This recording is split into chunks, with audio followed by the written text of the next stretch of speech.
Kuruşlu kuruşuna değil mi? Eyvallah. Senetleri alayım.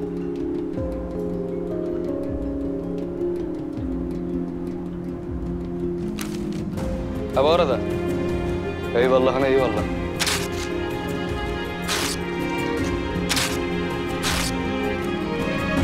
Tamam o zaman. Havlu orada. Tamam ben hallederim.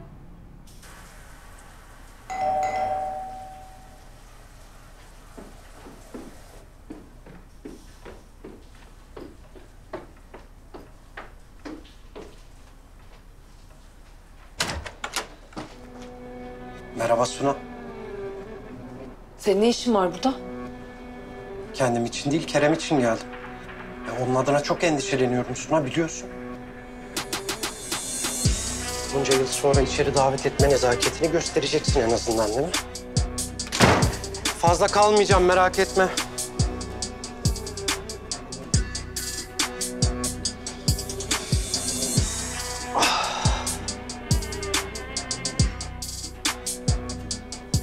Ben bir sade kahve alırım. Tansel, sabrımı taşırma bence. Hiç misafirperver değilsin hayatım. Tansel ne söyleyeceksen çabuk söyle. Hadi işim gücüm var. Benim söyleyecek bir şeyim yok. Senden bir cevap bekliyorum. Kerem'i ikna etmişsindir umarım. İkna edemedim Tansel. Edemeyeceğim de. Senin bu kadar aşağılık olduğunu bile bile nasıl gelsin yanında çalışsın? Hı? Haklısın.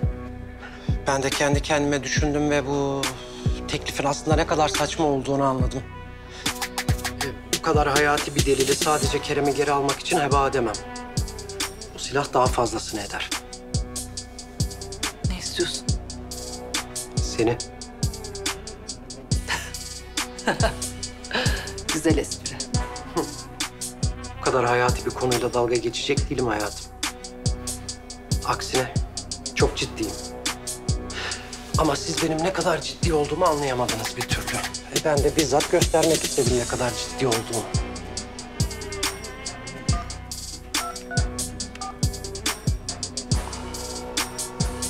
Buyurun Tansel Bey. Selam Duman. Biz de Suna Hanım'la beraber nerede olduğunu merak ettik de. Emniyetin önündeyim Tansel Bey. Sizden talimat bekliyorum. Aa, ne işin var senin emniyetin önünde Duman? Nereden çıktı şimdi bu? Emniyete ulaştırmamız gereken küçük bir paket var. Bir cinayet aydınlatacağız da. Aa, o mühim bak işte. Bir vatandaş olarak emniyet güçlerimize yardımcı olmamız şart değil mi? Ben seni fazla oyalamayayım, sen git hemen teslim et emniyete. Suçlular cezasız kalmasın.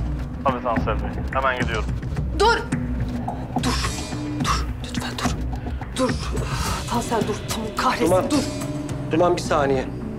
Suna Hanım bir şey söylüyor galiba.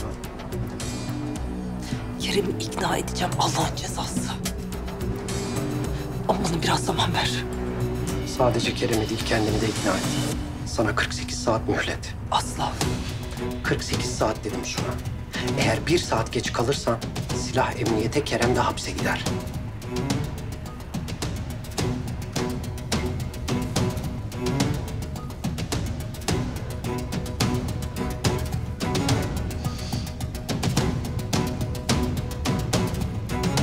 O herif, Kafkas, bir daha bu eşikten adımını atarsa, duyarsam Kerem'in hayatı biter. Sen seç. Yeğenin mi yoksa o herif mi?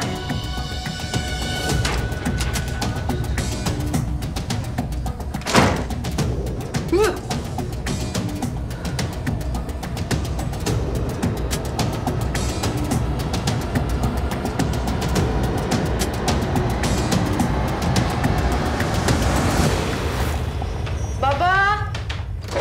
Hadi gel gel. Sofra hazır. Şu abimi beklemeyelim. Onun geleceği... Dur. Seninle çok önemli bir şey konuşacağım. Ne oldu? Dur.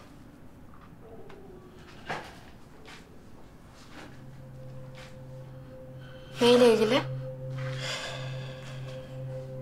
Fırat ve Güneş'le ilgili. Biz yarın gidiyoruz Güneş'le. Yarın mı? Ziya komiserle konuştum. Emniyet Emniyet bizi tanık koruma programına aldı. Yeni bir kimlik ve yeni bir pasaport hazırlıyorlar. Onlar hazırlanana kadar geçici olarak bir yerde tutacaklarmış bizi. Sonra da alıp yurt dışına çıkaracaklar. Nereye gideceksiniz peki? Hangi ülke? Bilmiyorum. Hem zaten ne fark eder ki?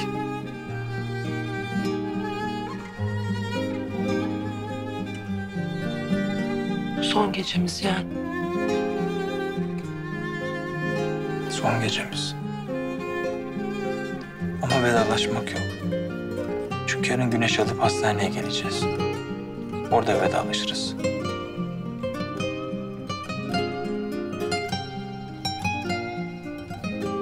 Sabah 8.30'a randevu alırsın bize değil mi? Alırım tabii.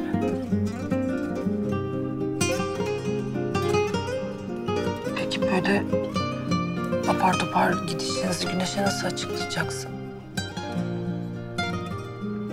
Sadece gitmek zorunda olduğumuzu söyleyeceğim ona.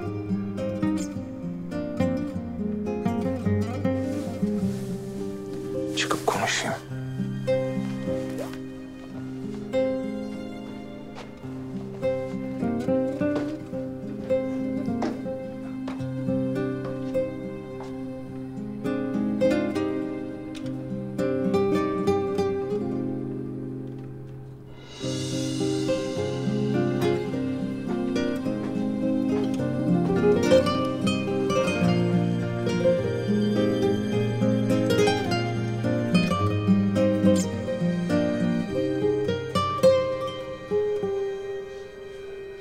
Ya nasıl yaparsın böyle bir şey baba? Ya sen her şeyi bile bile Fırat'ı nasıl o adamın yanına gönderirsin? Nesli, sen kendine göre haklı olabilirsin. Ama iş o senin bildiğin gibi değil. Ya ben göz göre göre Fırat'ı nasıl ateşe atarım? O benim evladım. Evladınsa korusaydın o zaman. Fırat kendini bizden daha iyi korur. Peki Güneş? Ya baba ya o adam Güneş'e bir şey yaparsa? Nesli, o adam dediğin Güneş'in dedesi. İnsan torununa kötü bir şey yapar mı? Ya baba bu adam kendi karısına, kendi doğmamış öz kızına acımamış ya. O kadar gencin hayatını bitirmiş. Sen anlattın az önce. Bu adam torun dinler mi sen? Düşünemiyor musun bunu? Ya ben inanamıyorum. Ben sana inanamıyorum. Nasıl böyle bir şey yaparsın? Benim aklım almıyor ya. Zafer. İyi akşamlar. Cümleten.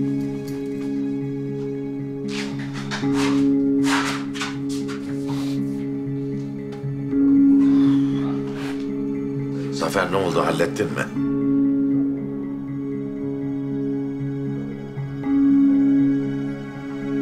Kaş göz yapma. Hiç boşuna kaş göz yapma. Babam bana her şeyi anlattı. Anlat. Anlat. Ben her şeyi Nesli'ye anlattım. Artık bu evde gizli kapaklı hiçbir şey olmayacak. Hadi anlat. Anlatayım o zaman. Hem Kafkas hem de Güneş yarın gidiyor. Sağ salim gitsinler. Yeminle kurban keseceğim. Gidecekleri yer emniyetli mi? Emniyetli, bayağı bir emniyetli. Babamın arkadaşı var ya. Ziya benim arkadaşım. Ziya başkomiser onları sana koruma programına aldırdı. Korumalarla beraber gidecekler zaten işte koruma evine. Ben de yanlarında olacağım. Polis koruma evi kızım.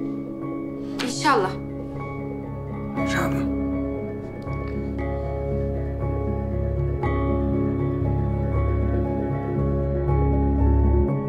Kim bu oğlum? Kovboy mu? Hayır, sallanan kafa. Babacığım. Bak biliyorum seni oradan oraya sürüklüyorum. Ama elimde olmayan sebeplerden dolayı. Şimdi bizim bu evden gitmemiz gerekiyor. Çok uzaklara gideceğiz. Daha üç dedem yüzünden değil mi? Evet. Ben biliyordum ki zaten. Sen sevmemiştin onu. Aslında sevip sevmemek değil oğlum sorun. Bazen büyüklerin çok daha başka sorunları olabiliyor. Zamanı geldiğinde ben sana bunları anlatırım, tamam? Tamam. Bak, bu gitme meselesi aramızda bir sır olarak kalacak. Hatırlıyor musun sen kaptandın, ben de yardımcın. Derviş de korsandı. Yaveri vardı, suratsız Rüzgar. Onlardan kaçacaktık hani, hatırlıyor musun?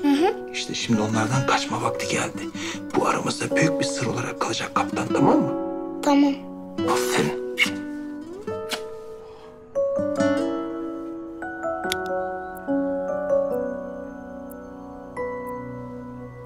Rüzgar. Fırat'ı ara. Artık konuşmanın vakti geldi. Emredersiniz efendim.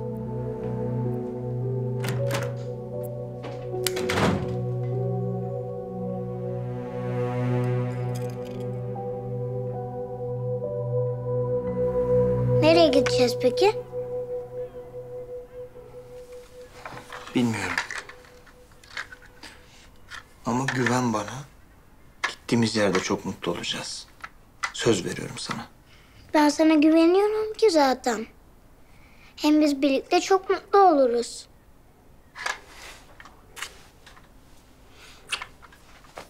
Her zaman her yerde, değil mi? Hı hı.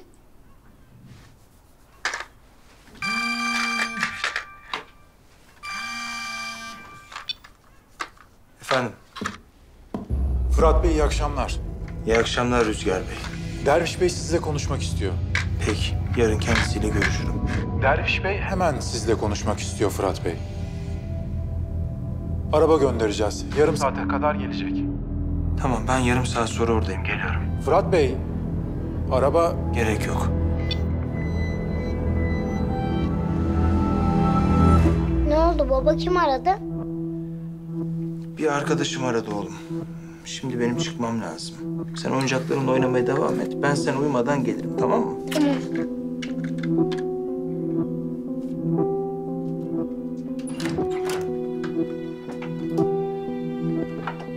Gelirken sana çikolata da getiririm, tamam mı?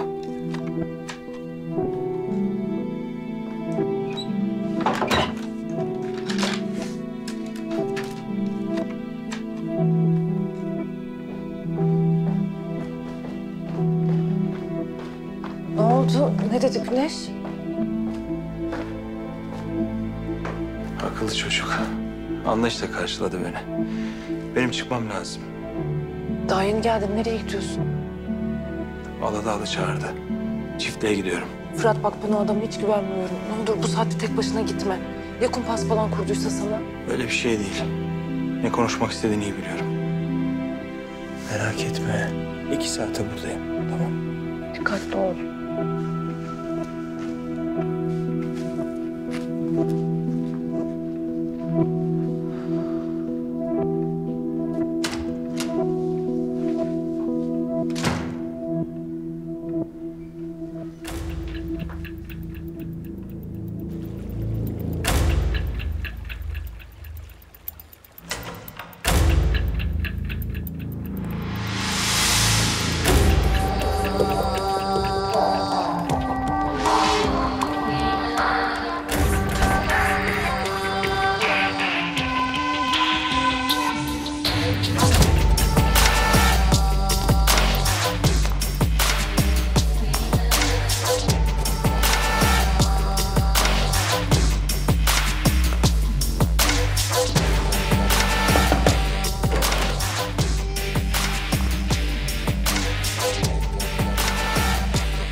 Rüzgar sen çık.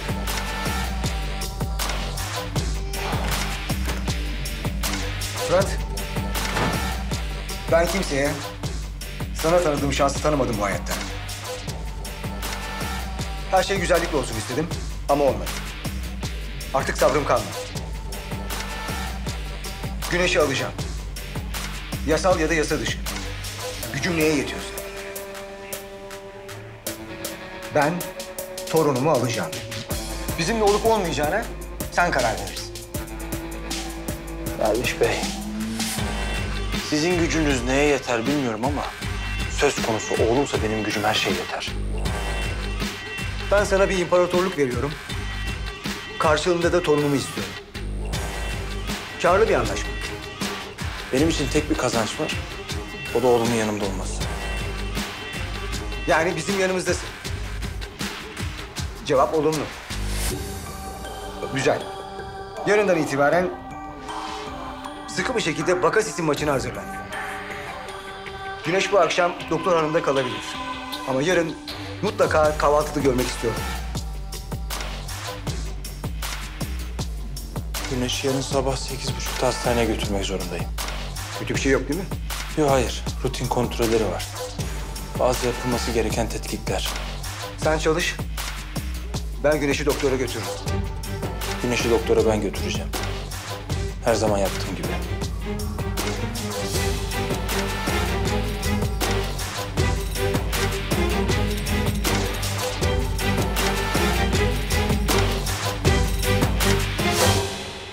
Öyle olsun. Çıkabilirsin.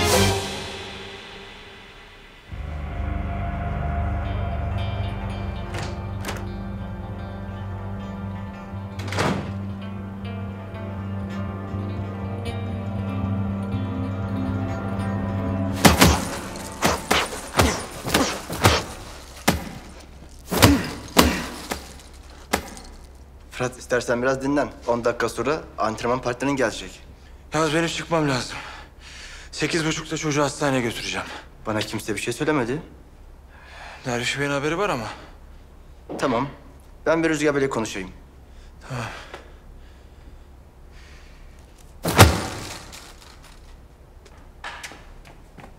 Fırat abi, sana güveniyoruz. Bütün memleket arkandayız abi. Ne? Bakakis maçını diyorum abi. Hepimiz sana güveniyoruz. Bütün ülke. Eyvallah. Gururumuzsun abi. Bize korkak demek neymiş öğrensin şerefsiz. İnşallah. Hadi geçin bakalım, geçin. Mücahit ne getirdin bunları? Fırat abinin bugün özel itmanı var. Salon kapalı. Tansel Bey gönderdi. Yeni kafes dövüşçüleri. Burada çalışacaklarını söyledi. Şahin. Fırat abi. Hadi beyler, hadi. Senin burada ne işin var oğlum? Yaman Hoca'nın salonundan ayrıldım abi ben. Burada çalışıyorum artık. Bu kafesçilerle. Şimdilik. Eğer burada kendimi gösterirsem ringe çıkaracak Tansel Bey. Ha, sen de bunu yedin yani. Yemeyip de ne yapacağım abi? Bu yemi de yemesek hepten öleceğiz açlığımızdan. Ben buna müsaade etmem. Çok geç abi. İmzaladım sözleşmeyi. Aldığım aması da hemen harcadım. Geri dönüşü yok. Hem sen boş ver beni. Hadi eyvallah.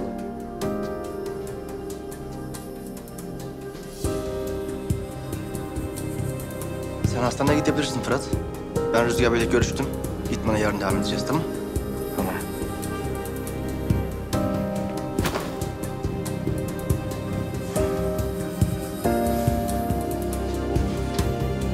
Lan şerefsiz. Lan Tansel demedi.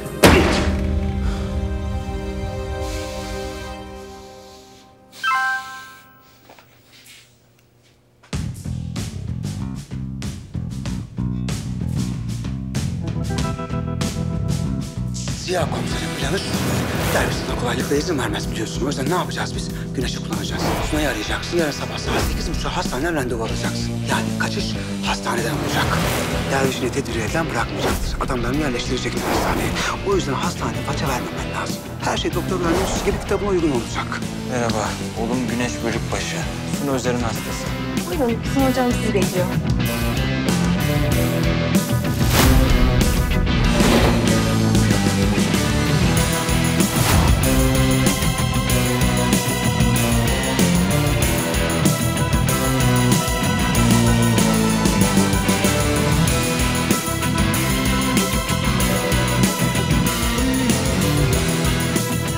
Hastanede 4 tane çıkış var.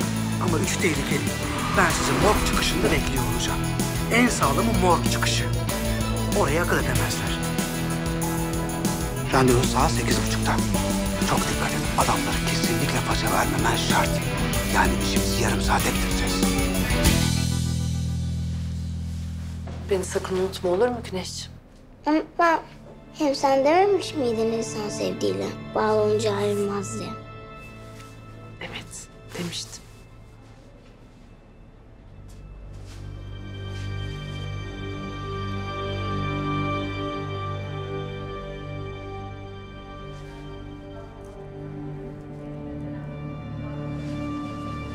En geç 9 demiştin değil mi?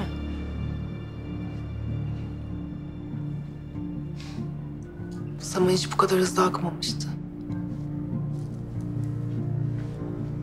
Dakikalar saniyeler gibi geçiyor.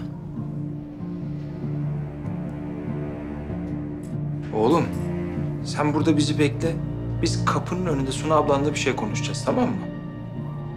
Tamam.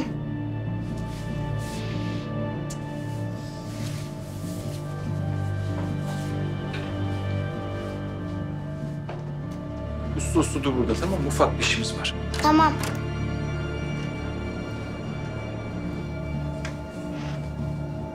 Bir şey mi oldu? Yok yok, ben dün geceden beri düşünüyordum. Hatta buraya gelmeden önce de vazgeçmiştim söylemeye ama... söylemezsem bir ömür gönlüme yük olacak. Daha önce de dile getirmiştim. Ne kadar zor durumda olduğunu da biliyorum ama... bizimle gelmek ister misin? Yepyeni bir hayata başlarız. Sen, ben, Güneş.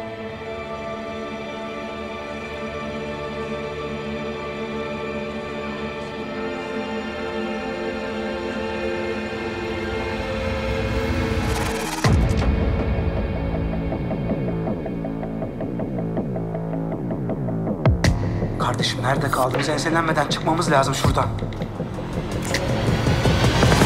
Fırat, belki de hayatımın en zor cevabını veriyorum şu an. İnan her şeyden çok istiyorum sizinle gelmeyi. Hatta son zamanlarda hiçbir şey bu kadar çok istemedim. Ama yapamam. Kerem'in durumunu biliyorsun. Tansel'in karşısında onu tek başına bırakamam. Biliyorum, haklısın. Ben de olsam aynısını yapardım. Özür dilerim. Yok yok, özür dilenecek bir şey yok. Biliyorum, durumunu anlıyorum, haklısın.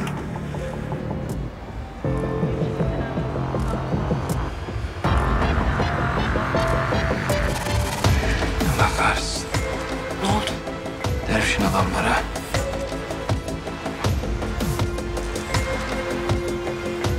Acilen morg çıkışına gitmemiz gerekiyor.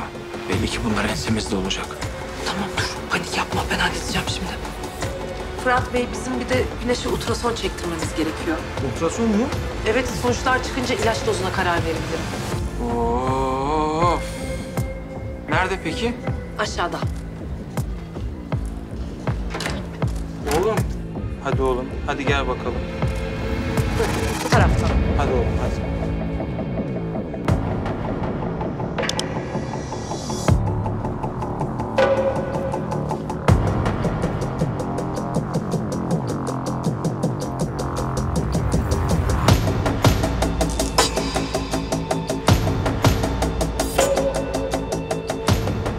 Burası hastalar için. Sizin o asansörü kullanmanız gerekiyor.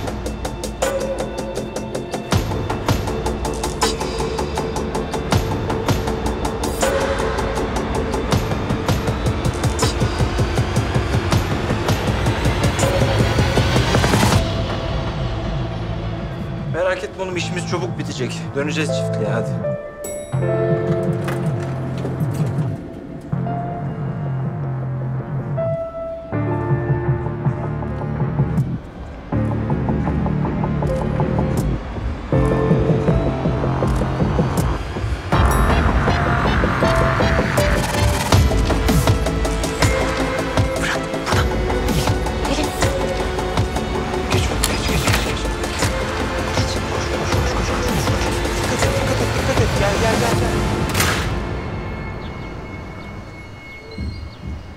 Daha çıkmadılar Derviş Bey.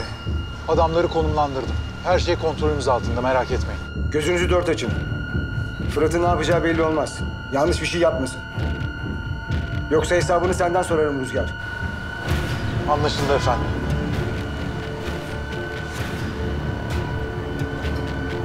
Hastanenin bütün çıkışlarını tutun. İçeriye de 2 tane adam yerleştirin. Baş üstüne Rüzgar Bey. Hadi çabuk. Siz ikiniz benimle gelin, siz de o tarafa gidin.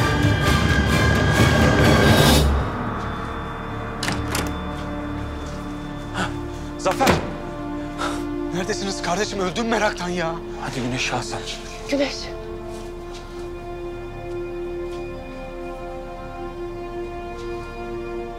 Seni çok seviyorum sen. Unutma, tamam mı? Tamam.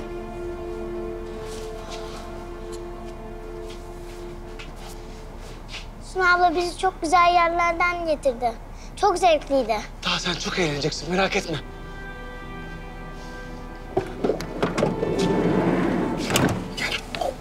Suna, seni geride bıraktığım için çok kaygılanacağım, çok merak edeceğim.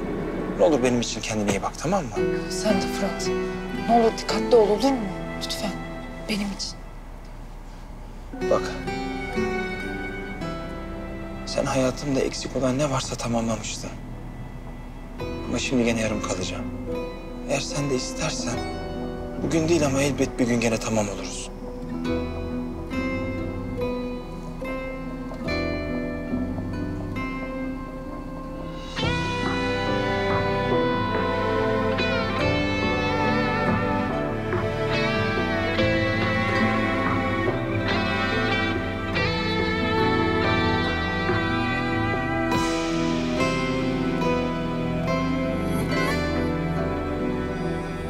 Seni seviyorum şampiyon. Ben de seni doktor.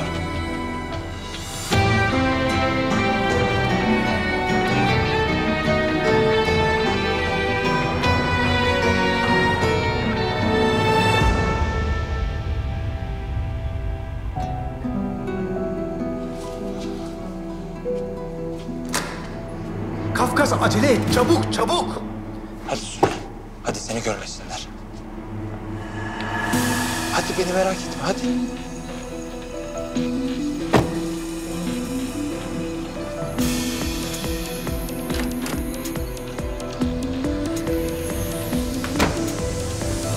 Güneş, kemerini bağla oğlum.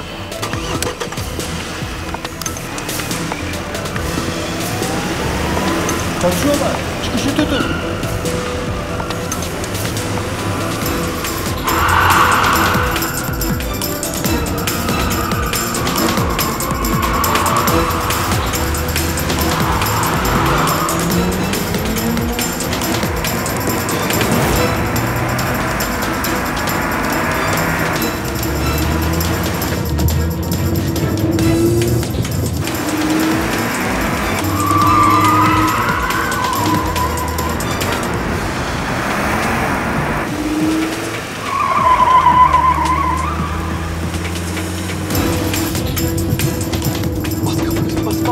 Zafer amca korkuyorum. Korkma şampiyon, korkma kaptan.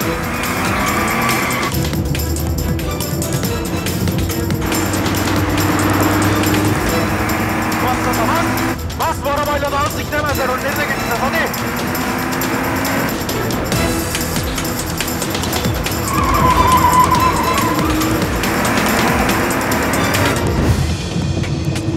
Güneş, iyi misin oğlum? Baba korkuyorum.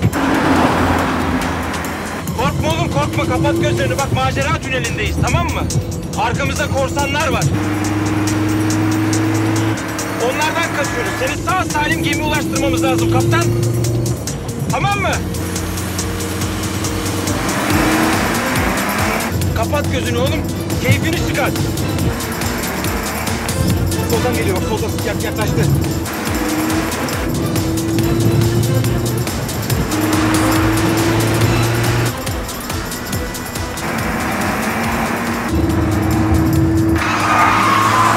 Zafer amca korkuyorum. Korkacak bir şey yok Güneş'im, korkacak bir şey yok. Korkma oğlum, korkma.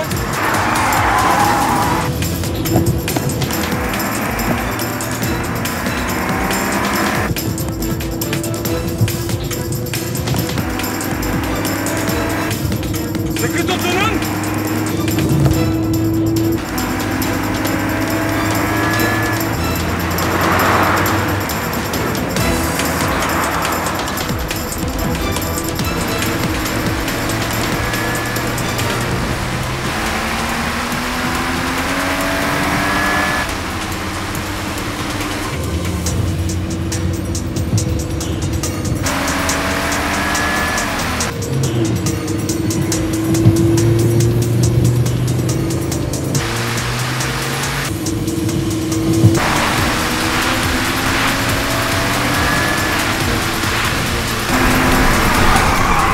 Kaydılar. Bas bas bas bas. Kaydılar, kayboldular. Bas bas bas bas.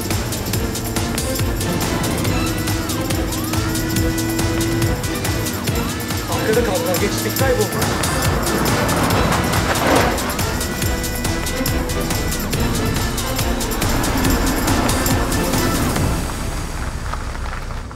Vallahi yırttık. Sen böyle kullanmayı nerede öğrendin? Luna Park'ta.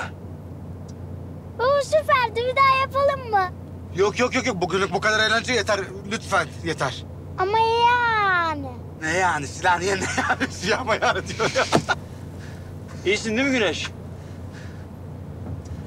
İyisin belli. Hadi bakalım. Allah'ına kurban.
Nerede kaldınız? Öldüm meraktan ya. Yakalandınız sandım.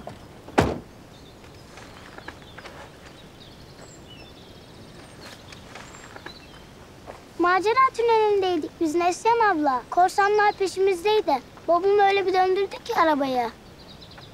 Luna Park'taki arabalar gibiydi. Görmen lazımdı. Az kalsın yakalanıyorduk. Çok şükür geldiniz. Kafkas. Bu arabaya binip gidince bunun dönüşü olmayacak biliyorsun değil mi?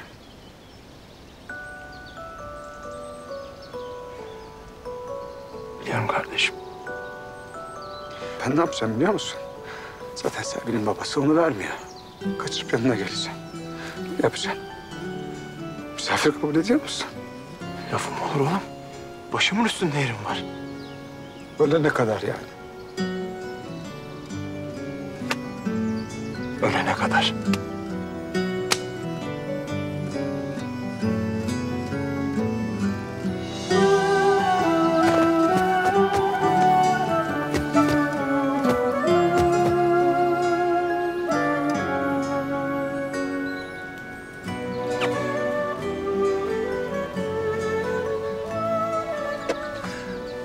O zaman ölme lan. Ölme. Kendine çok iyi bak, tamam mı? Tamam. Nereye gideceğimizi bilmiyoruz ama gittiğimiz yerde arayıp söyleriz sana adresimizi. Tamam, anlaştık. Yaman dedemi de alıp gel, olur mu? Tamam, geliriz tabii ki. Gelmez miyiz hiç? Onu çok sevdiğimi söyle, tamam mı? Söylerim. Gel buraya şampiyon. Gel bakalım buraya. Gel. Gel Zafer amcanın yanına. Gel buraya. Baba iyi bak tamam mı? Anlaştık mı? Anlaştık. Şampiyon sözü. Bir de burada çak. Sen Allah'ına kurban. Küs müyüz hala? Ben sana hiç küsmedim ki. Ben çok kırdım seni. Haksızlık ettim. Çok saçmaladım, affet. Sen beni hiç kırmadın. Sen benim biricik kardeşimsin. Senin canın yansa benim yüzümden bile benim canım yanar.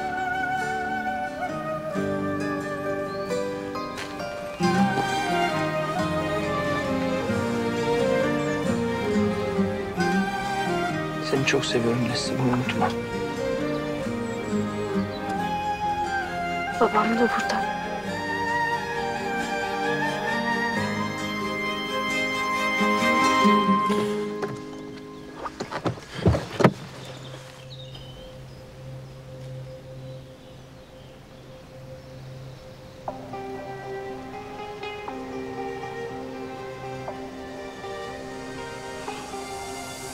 uşağım.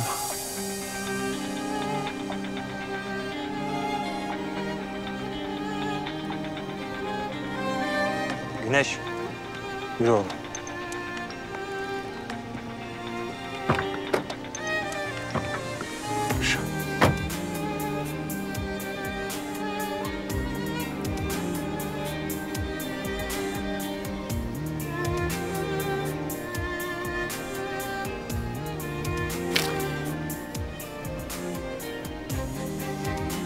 Kendinize iyi bakın.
Sen ne zaman geldin? Şimdi. Senin üzüldüğünü görünce dayanamadım. Gitmek istemiyor musun?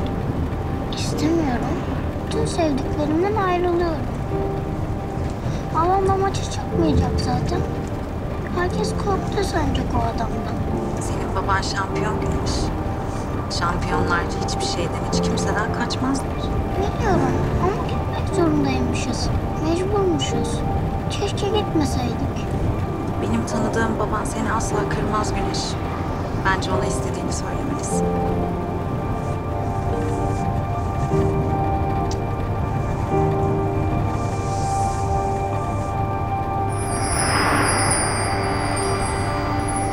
Anne? Oğlum iyi misin? Ha? Annemi gördüm, rüyaymış. Aynı gerçek gibiydi. Ya. Baba, sen hiç kimseden korkmazsın değil mi? Nereden çıktı şimdi bu? Ben biliyorum zaten senin hiç kimseden korkmayacağını. Şimdi kaçıyoruz ya, herkes seni korktu sanacak. Acaba gitmesek olmaz mı? Ama bu mevzu başka abi. Hepsini unuttuk. Sen abimizsin, gururumuzsun. Ama şu adamı da ikiye katla be abi. Kurban olayım ya. Aynen öyle abi. Gerçek tarih ben yazacağım. Burada Konstantinopolis'te. Tavra bak tavra. Kime kafa tutuyorsun lan sen kime? Bütün memlekete. Yaman Hoca'nın salonundan ayrıldım abi. Burada çalışıyorum artık. Bu kafesçiler mi?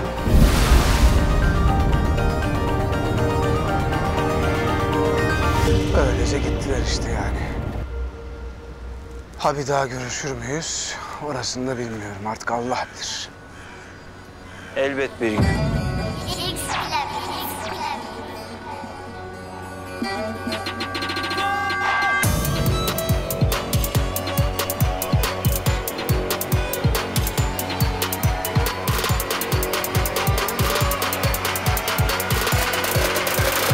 Söz vermedik ama elbet bir gün. Has.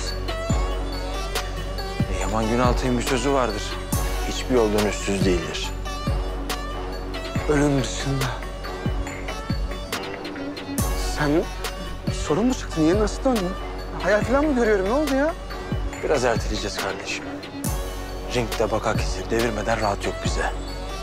Ağzını vura vura öğreteceğim buranın Konstantinopolis olmadığını. Harf harf ezberleyecek İstanbul. Ona önce boks, sonra tarih dersi vereceğiz. Şimdi söyle bakalım Zafer Hoca. Köşende misin?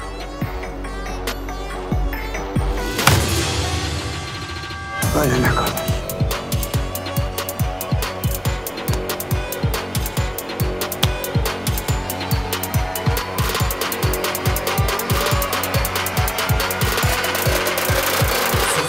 ama elbet büyücü.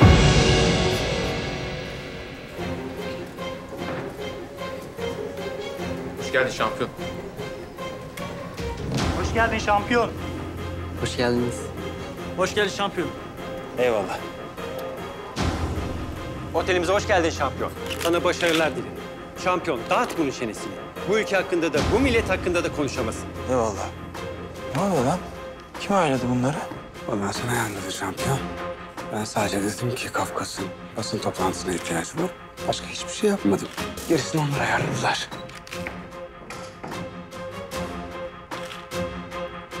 Senin başarın. Başlayalım mı? Derviş Bey, Fırat Bölükbaşı şu anda canlı yayında. Bakakis'in birkaç maçını izlemiştim. Sonuçta olimpiyat madalyası var. Kuvvetli, tecrübeli bir boksör. Ne kadar terbiyesiz olsa da iyi bir boksör. Bakakis İstanbul'a Konstantinopolis dediği görüntüleri izlediniz mi? Ya bütün dünya bu şehre 566 yıldır İstanbul. Bakakis öyle desen olur, demesen olur.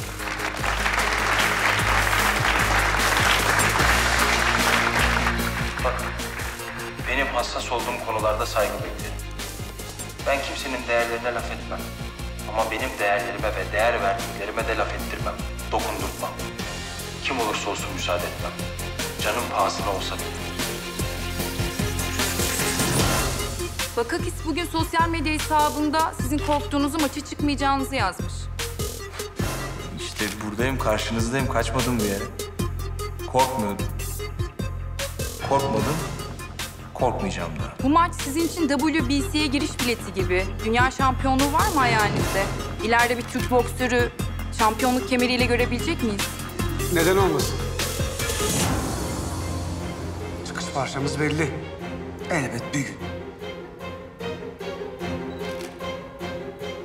Bakakis oldukça formda şu sıralar. Son iki rakibi müsabaka sonrası ciddi şekilde sağlık problemleri yaşadı. Uzun süre hastanede kaldılar. Bu durum sizi hiç korkutuyor mu? Vallahi tanıdığım iyi bir doktor var.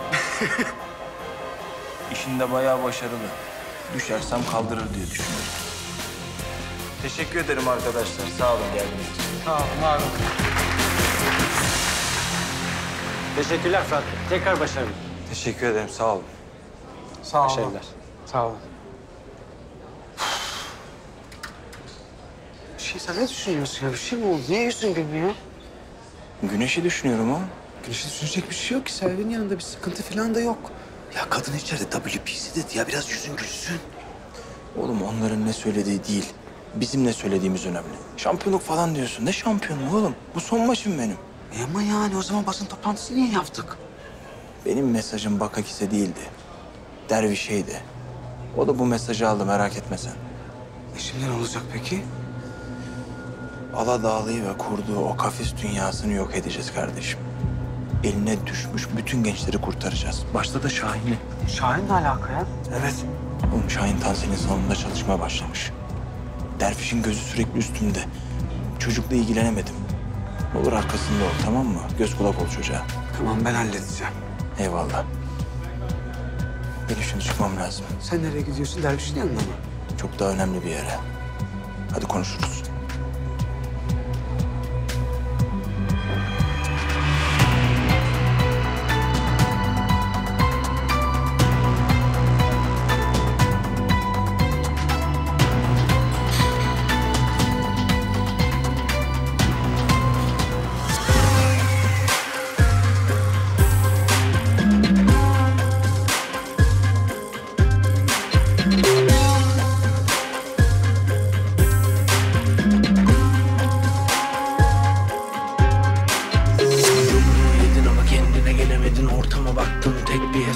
Acılara karp kendini buldun, sandığın aşkla hep bir tokat var. Yumruğu yedin ama kendine gelemedin, ortama baktın tek bir hesap var. Acılara karp kendini buldun, sandığın aşkla hep bir tokat var.